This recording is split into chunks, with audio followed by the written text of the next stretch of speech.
Dahil kapag ginawa mo ito sa Kanya, hindi siya magsawa sa iyong pag-ibig.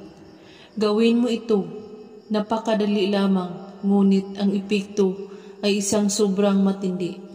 Ang una mong gagawin ay linisin mo ang iyong isipan, pakalmahin mo ang iyong katawan, at subukang tanggalin ang kahit anong sagabal o babag sa iyong isipan.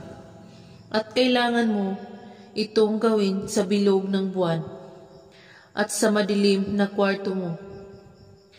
Pumunta ka sa iyong kwarto na madilim at umupo ka at sambitin mo ang pangalan niya ng 3 beses at na para bang tinatawag mo siya at banggitin mo ito.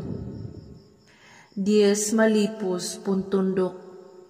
At pagkatapos, kunin mo ang iyong salamin at pumikit ka habang nakakaharap ka sa salamin at sambitin mo ito.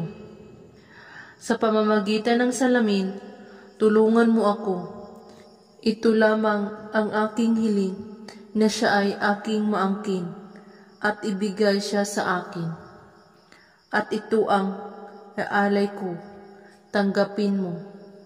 At pagkatapos ay magsindi ka ng kandila at sambitin ito muli ng 6 na beses, kasabay ang pangalan niya. Alimangali, Zor, Ritya. At pagkatapos, ihipan ang kandila at itago mo ang kandila na natira at kalimutan mo nang may ginawa kayong ritual.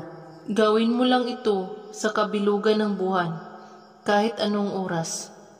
At kung may katanungan po kayo ay magko-comment lang po sa baba. Maraming salamat sa panonood. May God bless us all.